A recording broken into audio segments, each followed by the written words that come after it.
Hello, I'm Anthony David Hobbs, and this is my review of Star Wars Episode 7. The Force Awakens! Yes, it's finally here, yeah. I saw it in the cinema, and there was clearly a lot of Star Wars fans in the audience, because there was a huge cheer and lots of clapping just before the film started, when the opening titles come up. And then there was clapping and cheering when the end titles came up. So I was like, oh right, that's a new experience. I've never seen a film where there's two sessions of clapping, yeah. And I remember I saw the trailer for The Force Awakens on the internet, and I thought, oh wow, great, a new Star Wars film released in December in 1 year. And I was pleased there was a new Star Wars film, but it's a whole nother year. It's a long time to wait, and other films are advertising a year in advance. Well, anyway. So what did I think of Force Awakens as a whole? I enjoyed it, yes. It was a lot of fun, great film. There was lots of laughs in the audience, lots of feel-good factor stuff happening, yeah. And a lot of tragedy as well, but it gets the balance just right between the tragedy and the fun stuff, yeah. And, well, it's in the style of the original trilogy, yes. So it feels more like a classic Star Wars film, so that's good, yes. We have Rey, the lead character, yeah. And when she's wearing the clothes with like those the goggles and stuff, when she's inside the innards of a Star Destroyer, scavenging for spare parts, the style of her clothes, I'd seen that somewhere before. Yes, that was from Ralph McQuarrie's concept art. That is what Luke Skywalker was originally meant to look like, because Luke Skywalker, the hero, was originally meant to be a woman. Yeah, a woman character that goes and rescues a man that's in prison somewhere. But the belief was a 70s audience are not ready for a strong-willed female character. So instead they made Princess Leia the third lead in the film, yeah. But now, in more politically correct times, no, you can have a female as the hero, yeah. And Princess Leia was a great character in the original trilogy, but she was the only strong-willed female. Oh, we had other female characters, but they were just like in the background. Whereas in this one we have the female lead, we have the wise alien Maz as female, and the captain of the stormtroopers with the silver armour, Phasma, she's female. So yes, we have more female characters, so that's good. And yes, the story's good. It's Rey, we never know her surname. She's waiting on planet Jakku for people to come and collect her, waiting a very long time. And when chance she meets Finn, they go, it's great to see the Millennium Falcon again. Yes, a lot of cheers in the audience when that appeared in the film. And they go to that planet where there's like forest and stuff. She meets Maz. And Maz says, nobody's coming to collect you. You've got to stop waiting for that.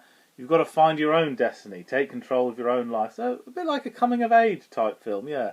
And Finn, the man that was a stormtrooper, stormtroopers are not clones anymore. No, they're sort of real people raised in like a Imperial Academy.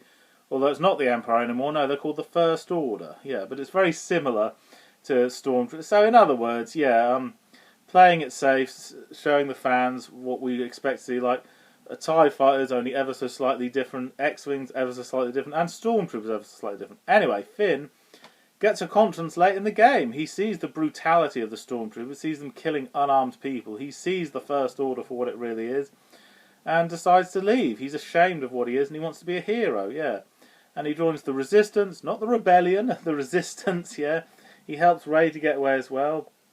And they rescue that BB-8, even though the First Order won it, and Rey barely knows BB-8, but I don't know, she's got this feeling. There's something about that droid that's special. I won't leave him to the fate of the bad guys, yeah. You haven't got a lot of time to think about it. Are you going to be a hero now or not? And yeah, she decides to do the right thing and be a hero. And yeah, Poe Dameron, he's well, basically a younger version of Han Solo. Yes, he's the really cool, like, ace star pilot thing, yeah. But he's barely in the film. It's important the bits he does, but he's not in the film that much. That's probably to give more screen time to Harrison Ford, the original Han Solo. And yes, I suppose I have to say this. Harrison Ford, when Star Wars was a huge, big success, he signed on to do one sequel. Not two, just one sequel. That's the reason why, in Empire Strikes Back, he's put in carbon freezing. Because they had to have some explanation for him not being in the third one, in case he doesn't do a third one. Yeah, so he's been metaphorically killed off. Then Harrison Ford agreed to do a third one, because this definitely be the last one, so can I be killed off, so I don't have to play the character again. And it would make a really good dramatic ending. George Lucas refused. He said, no, we can have characters that feature die, but none of the big three, none of the lead characters die. Then Force Awakens, so spoiler alert, Han Solo finally gets killed, so Harrison Ford got his wish, effectively. It's not just that he didn't want to play the character anymore, he thought it would make a really dramatic end. It shows the cost of being a good guy. There are consequences when you fight in adventures, yeah. And it's not shoehorned in. No, Han Solo does die in a very dramatic way. He's killed by the big villain, Kylo Ren. Kylo Ren, clearly very influenced by Darth Vader.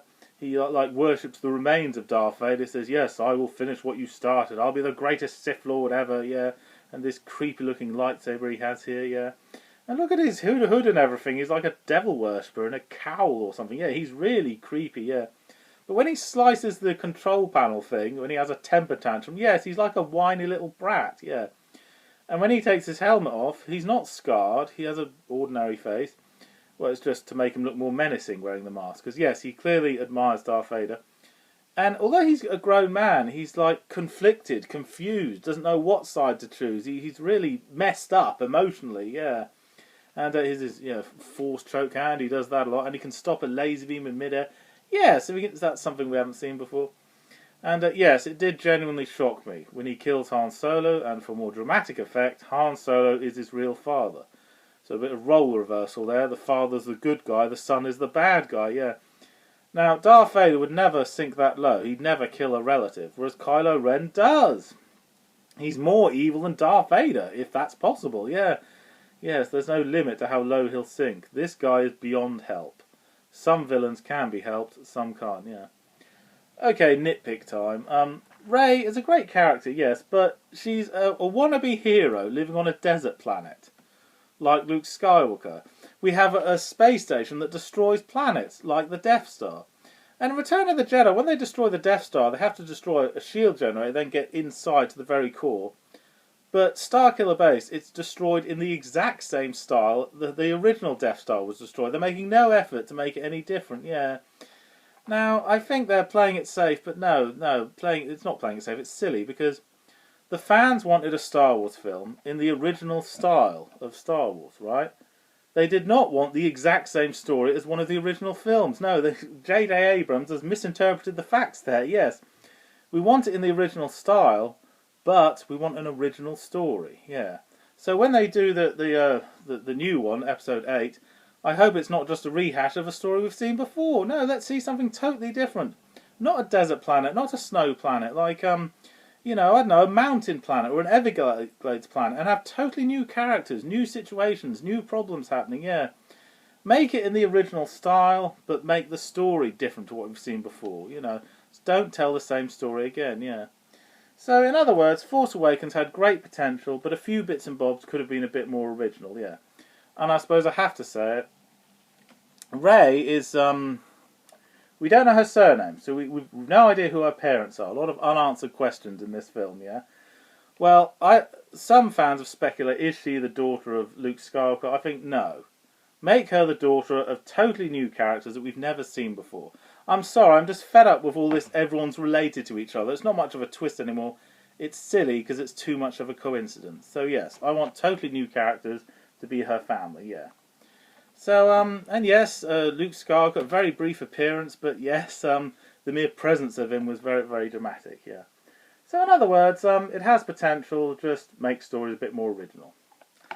Okay, well, looking forward to number 8. So Force Awakens, on the whole, was a great feel-good factor roller coaster ride, yeah.